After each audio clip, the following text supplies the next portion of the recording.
Hi అండి, welcome back to my channel cooking for you 99. ఈరోజు వీడియోలో మన రెసిపీ వచ్చేసి సాఫ్ట్గా అండ్ టేస్టీగా ఉండే గులాబ్ జామున్ సింపుల్గా ఎలా చేసుకోవాలో ఈ వీడియోలో చూపిస్తాను. ఇప్పుడు ఒక మిక్సింగ్ బౌల్ తీసుకొని అందులో ఒక 250 గ్రామ్స్ వరకు గులాబ్ జామ్ పౌడర్ వేసుకున్నానండి. ఇప్పుడు ఇలా పౌడర్ను ఒకసారి మిక్స్ చేసుకొని కొన్ని వాటర్ వేసుకుంటూ మిక్స్ చేసుకోవాలి. ఇలా లైట్గా ప్రెస్ చేస్తూ మిక్స్ చేసుకోండి. చూడండి, ఇలా కొంచెంగా యాడ్ చేసుకుంటూ పిండిని కొంచెం లూజ్గా కలుపుకోండి. మరీ గట్టిగా కాకుండా మరీ మెత్తగా కాకుండా మీడియంగా కలుపుకొని ఒక 10 నిమిషాలు పక్కన పెట్టేసుకోండి. ఇప్పుడు ఒక బౌల్ తీసుకొని 1 కప్పు గులాబ్ జామ్ పౌడర్కి 1.5 కప్పు వరకు షుగర్ వేసుకోండి. ఇప్పుడు ఒక 2 కప్స్ వరకు వాటర్ వేసుకొని ఒకసారి కలుపుకోవాలి. ఇప్పుడు ఇందులో ఒక 2 ఇలాచీ వేసుకోవాలండి. ఇలా కలుపుకుంటూ షుగర్ అంతా మెల్ట్ అయ్యే వరకు బాయిల్ చేసుకోవాలి. ఇలా 2 ఫింగర్స్ స్టిక్ అయితే చాలండి. ఇప్పుడు ఇందులో ఒక 1/2 table spoon lemon juice add చేసుకోండి. ఇలా లెమన్ జ్యూస్ వేసుకోవడం వల్ల సిరప్ గట్టిగా అవ్వకుండా ఉంటుందండి. ఇప్పుడు సిరప్ పక్కన పెట్టేసి ఇలా మనం ముందుగా మిక్స్ చేసి పెట్టుకున్న పిండిని బాల్స్ లాగా చేసుకోవాలి. ఇలా చూస్తున్న విధంగా హ్యాండ్స్కి ఆయిల్ అప్లై చేసుకోండి. ఇలా కొంచెంగా పిండిని తీసుకుంటూ ప్రెస్ చేసుకుంటూ రౌండ్గా బాల్స్ లాగా చేసుకోవాలండి. ఇలా కొంచెం లైట్గా ప్రెస్ చేసుకుంటూ చేసుకోవడం వల్ల స్క్రాచెస్ ఏవి రాకుండా సాఫ్ట్గా వస్తుందండి.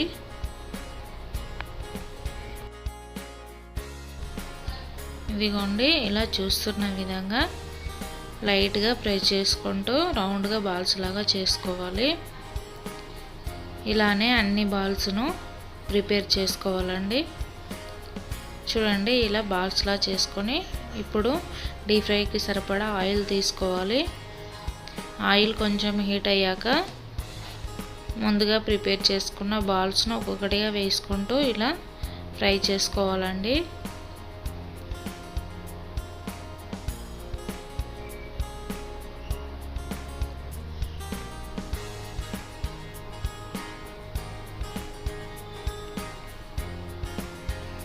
ఇలా కలుపుకుంటూ మీడియం ఫ్లేమ్లోనే బాల్స్ అన్నిటిని ఫ్రై చేసుకోవాలి.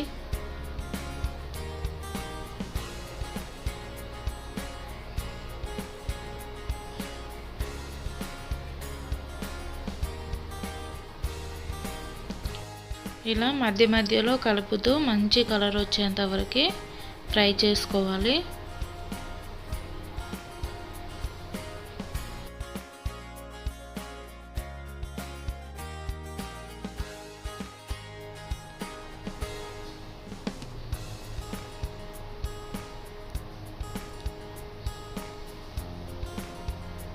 చూడండి, ఇలా మంచి గోల్డెన్ కలర్ వచ్చేంత వరకు ఇలా బాల్స్ని ఫ్రై చేసుకోవాలి.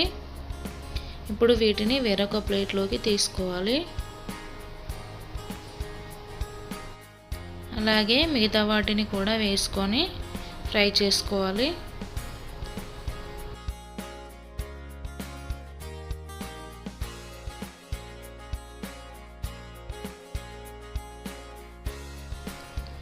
ఇప్పుడు ముందుగా ఫ్రై చేసి పెట్టుకున్న గులాబ్ జామున్ బాల్స్ని ఇలా సిరప్లోకి యాడ్ చేసుకొని కలుపుకొని మూత పెట్టేసి పక్కన పెట్టుకోవాలండి. ఇప్పుడు వీటిని కూడా మంచి కలర్ వచ్చేంత వరకు ఫ్రై చేసుకోవాలి.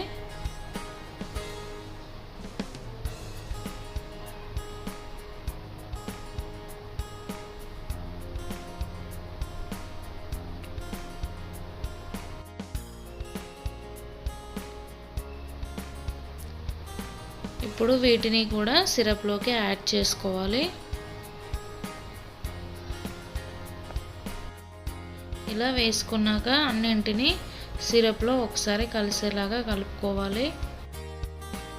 ఇప్పుడు వీటిని ఒక 30 మినిట్స్ వరకు పక్కన పెట్టండి.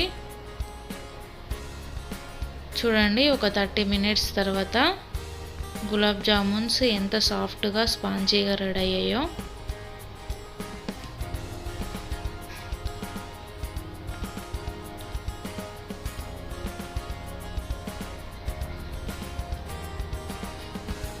అంతే అండి, చాలా సాఫ్ట్గా అండ్ స్పాంజీగా గులాబ్ జామున్స్ రెడీ.